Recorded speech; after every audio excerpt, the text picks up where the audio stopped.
Hey guys, what's up today? I come to you yet with another weekly review of Young Black Jack.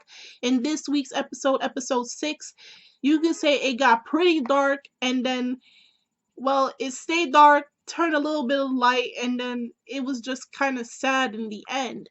So in this week's episode, the same guy that they were trying to save and did manage to save his life ends up dying again.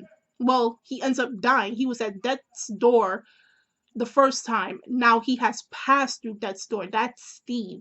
So when he wakes up, he's going through some hallucinations. He's traumatized by this whole war between the Americans and the Vietnamese, and like when he wakes up, he's trying to search a way to go home, and unfortunately he steps on a landmine, blowing him up, and Bob and Hazama, they both witness this, and this causes Bob to go into his own hysteria. And one of the themes, well, for the very beginning of this, the first half of this episode was um post-traumatic syndrome, and that's what Bob was going through. As you know, you can link it together with soldiers, those who's gone to war, and if they're in war for long enough and they come back home, they experience many hallucinations, nightmares, and all these things about war, and they just can't outlive that scene that they've been in, having to see their comrades death, die left and right.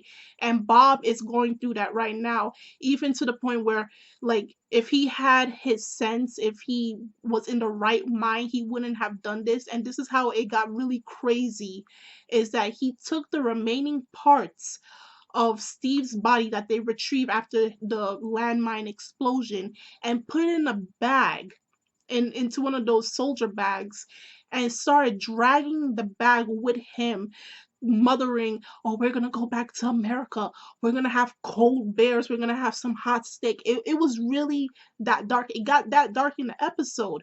So you can imagine, like, the amount of emotional and mental stress Bob is going through. And another thing that he did, that if he was still in his right mind, he wouldn't have done it.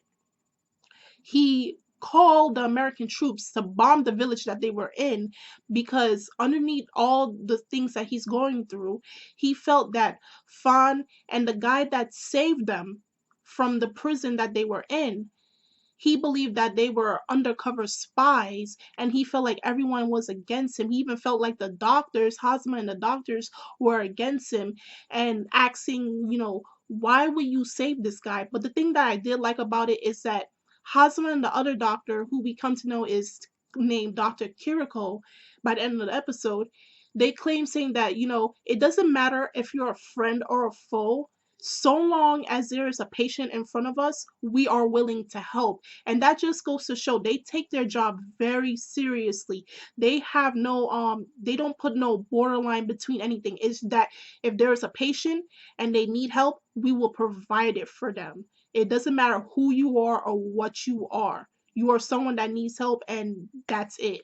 And that was very remarkable of these people. And even to the point when the village was getting bombed while they were still operating on this guy, and I mean, under the pressure, under, like, they had probably a very limited time. Not even an hour they had to operate on this guy. They had probably like 30 to 45 minutes to operate on him.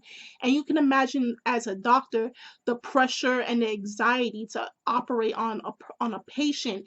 And that can sometimes lead to many mistakes. Probably they could have ended up killing him in the process of operating on him to save his life, but they miraculously did save him, and they managed to survive with some injuries. But if you're put underneath pressure with knowing that you're about to be killed within 30 minutes or less, and you're trying to fix a person up, there's bound to be some mistakes. You're bound to make to just mess up overall. And they didn't do that. They managed to save his life.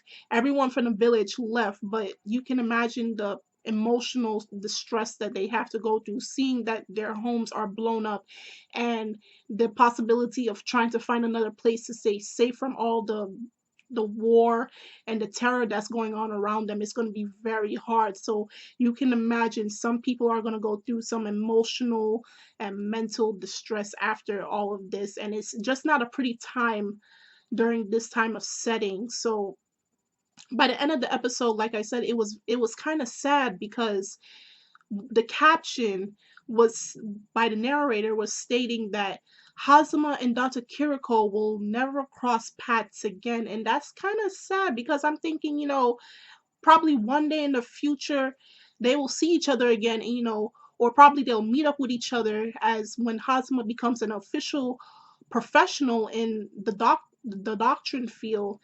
They'll be able to work hand to hand with each other, but I guess they won't ever meet each other ever again. Nowhere in the future will they ever cross paths, and that's like kind of a sad thing to take in. But this episode was pretty good. It was dark. It turned a little bit light, everything was okay. Everybody's about to go back home, and then it got sad in the end. But yeah, tell me your thoughts on this week's episode of Young Black Jack. What was your most favorite part? What was your most least favorite part?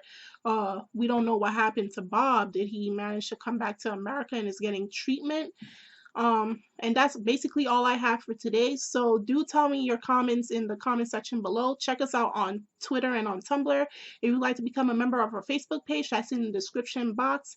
And I'm Kimmy Chan of Anime Legends Podcast, and I will see you guys later.